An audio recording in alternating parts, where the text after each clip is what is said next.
ಹಾಸನ ನಗರದಲ್ಲಿ ಜಿಲ್ಲಾ ನ್ಯಾಯಾಲಯ ಸಂಕೀರ್ಣದ ಎದುರು ರೌಡಿ ಶೀಟರ್ ಒಬ್ಬನನ್ನ ಮಾರಕಾಸ್ತ್ರಗಳಿಂದ ಕೊಚ್ಚಿ ಭೀಕರವಾಗಿ ಕೊಲೆ ಮಾಡಿದ ಘಟನೆ ನಡೆದಿದೆ. ಮೃತನನ್ನ ದೊಡ್ಡಪುರ ಮೂಲದ 43 ವರ್ಷದ ಮಂಜೇಶ್ ಎಂದು ಗುರುತಿಸಲಾಗಿದೆ.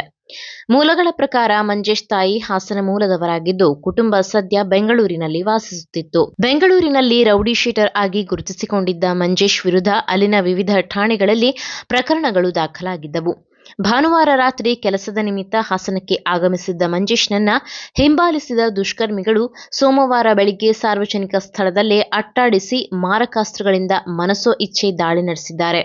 ಗಂಭೀರವಾಗಿ ಗಾಯಗೊಂಡ ಮಂಜೇಶ್ ಸ್ಥಳದಲ್ಲೇ ಮೃತಪಟ್ಟಿದ್ದಾನೆ.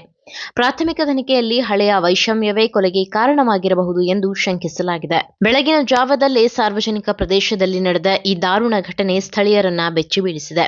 ಮಂಜೇಶ್ ವಿರುದ್ಧ ಕಗ್ಗಲೀಪುರ ಠಾಣೆ ವ್ಯಾಪ್ತಿಯಲ್ಲಿ ಕೊಲೆ ಮತ್ತು ದರೋಡೆ ಸೇರಿದಂತೆ ಗಂಭೀರ ಪ್ರಕರಣಗಳು ದಾಖಲಾಗಿದ್ದವು.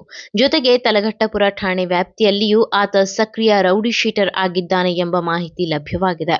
ಕಗ್ಗಲೀಪುರ ಮತ್ತು ತಲಘಟ್ಟಪುರ ಪೊಲೀಸ್ ಠಾಣೆಗಳಲ್ಲಿ ಈತನ ವಿರುದ್ಧ ಗಂಭೀರ ಪ್ರಕರಣಗಳು ದಾಖಲಾಗಿದ್ದವು. ಈ ಸಂಬಂಧ ಪೊಲೀಸರು ಸ್ಥಳಕ್ಕೆ ಭೇಟಿ ನೀಡಿ ಪರಿಶೀಲನೆ ನಡೆಸಿದ್ದು, ಆರೋಪಿಗಳ ಪತ್ತೆಗೆ ಶೋಧ ಕಾರ್ಯ ತೀವ್ರಗೊಳಿಸಲಾಗಿದೆ. ಪ್ರಕರಣದ ಕುರಿತು ಹೆಚ್ಚಿನ ತನಿಖೆ ಮುಂದುವರೆದಿದೆ.